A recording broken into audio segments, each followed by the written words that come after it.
નમસ્કાર દર્શક મિત્રો, આપ જોઈ રહ્યા છો વીએસ ન્યૂઝ। સમાચારમાં વાત કરીએ તો મહાશિવરાત્રી પર્વને લઈને રાજુલા શહેરમાં ભવ્ય શિવજીની શોભાયાત્રા નીકળી।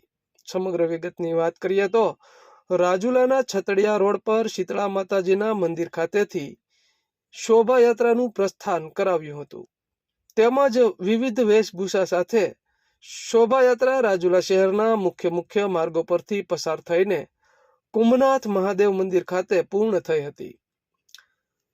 આ શોભાયાત્રા દરમિયાન વિવિધ સંસ્થાઓ દ્વારા છાશ, શરબત સહિત વસ્તુઓના સ્ટોલ ઊભા કરાયા હતા।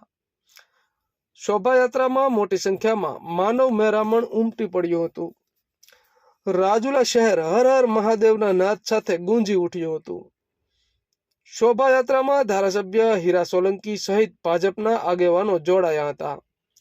મહાશિવરાત્રીને લઈ રાજુલા શહેર સ્વૈચ્છિક બંધ રહ્યું હતું। રાજુલા પોલીસ દ્વારા ચુસ્તપણે બંદોબસ્ત ગોઠવાયો હતો। રાજુલા શહેરમાં મહાશિવરાત્રી પર્વની ઉત્સાહભેર ઉજવણી કરાઈ। તો આવા અવનવા સમાચારો જોવા માટે જોતા રહો વીએસ ન્યૂઝ।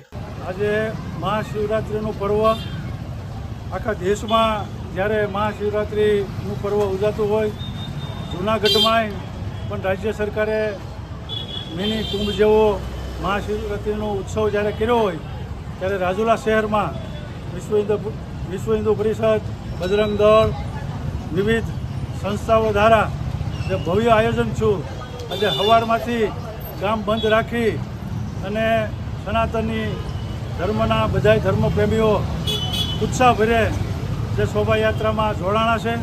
સવારે 9 વાગ્યે ભૂતનાથ મહાદેવથી શોભાયાત્રાનો પ્રારંભ થયો છે અને વિવિધ શહેરમાંથી ટાવર ચોક, પોલીસ સ્ટેશન ચોક, હવેલી ચોકથી અત્યારે કુંભનાથ મહાદેવ જ્યારે શોભાયાત્રા પહોંચવાની છે, આ ભવ્ય આરતીનું આયોજન રાખ્યું છે અને રાજુલા શહેરની બધી તાલુકાની ધર્મપ્રેમી જનતાઓ ઉત્સાહભરે આમાં ભાગ લઈ રહી છે।